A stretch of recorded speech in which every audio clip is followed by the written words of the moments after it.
Hello everyone, Dr. Berk. Our topic is azoospermia. Azoospermia literally means the absence of sperm outside in men. So when we provide a sperm sample and we don't see any sperm outside, that's called azoospermia. It occurs in 1% of men, so we see azoospermia. In 1 out of every 100 men. Of course, when this situation is encountered, patients really experience a serious panic. Especially for young patients, I will no longer be able to have children. They really make the world seem dark. If you're watching this video, you've probably heard of azoospermia. You probably have azoospermia, so please listen carefully. Please don't lose hope. Just knowing what I've explained is enough, because this issue is quite complicated. There are some topics that even we can't fully grasp. There are a lot of innovations, a lot of developments, but for a while it seems very promising, but then you realize it doesn't seem to help at all. There's confusion about the concepts. Please watch this video. After, you will find yourself. Entrust yourself to a doctor, a good doctor, or a doctor who specializes in these matters. Now, we already know this. In men, when a couple cannot have children, we know that 30–40% of the reasons are from the male side and 60% are from the female side. Now, we have the result for azoospermia.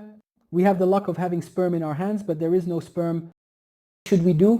Our first job is to produce a second sperm sample, because this sperm analysis is somewhat dependent on human factors, or there could be errors in the results. That's why we definitely need to get sperm samples from 2 or sometimes even 3 different centers. So we have one. If there is a test called azoospermia, meaning the result shows no sperm, that is not sufficient. So a third one can be done at another center. Exam is key. Then the exam done, examination, important. So are your tests large or small? Are they down below or up high? Is there a varicocele? Are the sperm pathways clear? So the examination is incredibly important. It needs to be done very carefully. After the examination, hormone analyses need to be done. If you have azoospermia and it's fully diagnosed, I'll talk about it shortly. If your hormone tests haven't been done, it means a proper investigation hasn't been carried out. That's why hormone analysis is important. Should we always do genetic analysis?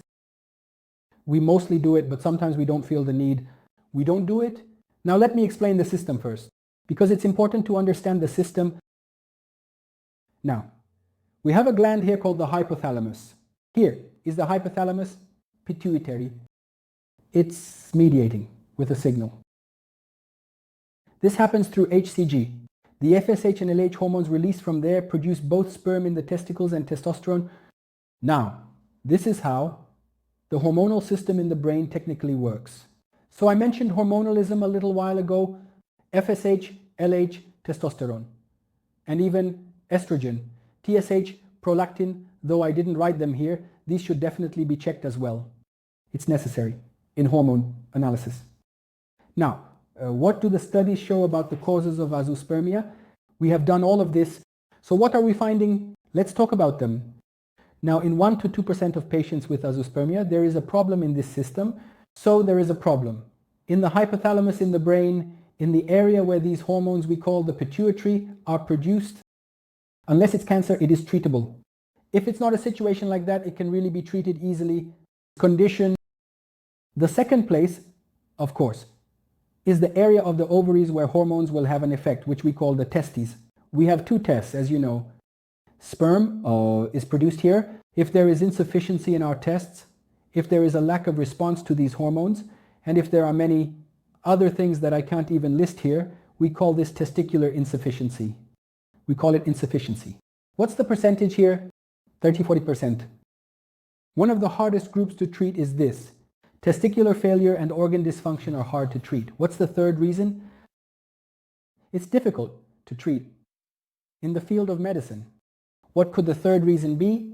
The third reason is, I mentioned it before, after these sperm are produced here, they will go to these places, of course, through the sperm pathway. It will travel a long way from there. It's bilateral. It will also pass through the prostate. The gland we call the seminal vesicle here will provide the fluid.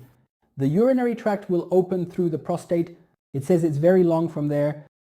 There can be blockages on this long path. We call it obstruction. So we call it blockage. When examined, 10 to 20% of patients also have this blockage. If there is a blockage, our job is easy. There are some hormonal problems here, and if there is something because of that, our job is easy. If you pay attention, here we have 30, 40, 10, 20, 100. So where did this 50% go? That's exactly the problem. So right now, we still don't know why almost 40% of azoospermic patients, which is nearly half, are azoospermic. This is one of the reasons why it's difficult to treat. One reason for the confusion in the situation is that everyone starts a different treatment protocol. It is said that in studies, if we did these and nothing came out, if it falls into the 40-50% group, certain treatments are suggested. Medications are given, hormones are given, some benefit while others do not. Therefore, we first need to find the cause. In summary, after finding the cause, we need to move on to treatment. I won't go into detail about the treatments here, but here's a general summary. There is work. These sides, here, don't concern you much. Don't pay attention to these sides. When azoospermic patients come to me, their hopes are often very shattered. They feel finished. They feel broken. There are those who fall into depression. After watching this video for a while, I put these numbers here as a hope. Otherwise, it's actually not a situation that concerns you much. But look, in this column, there are rates of sperm retrieval in patients with azoospermia who have been treated. Look, rates reaching up to 90%. Yes, rates 19.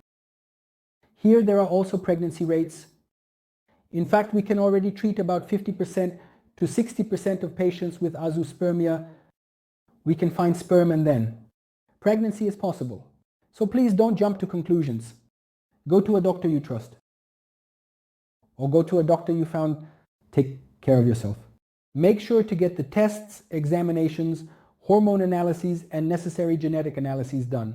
Or indeed pay attention to whether these have been done or not. Thank you.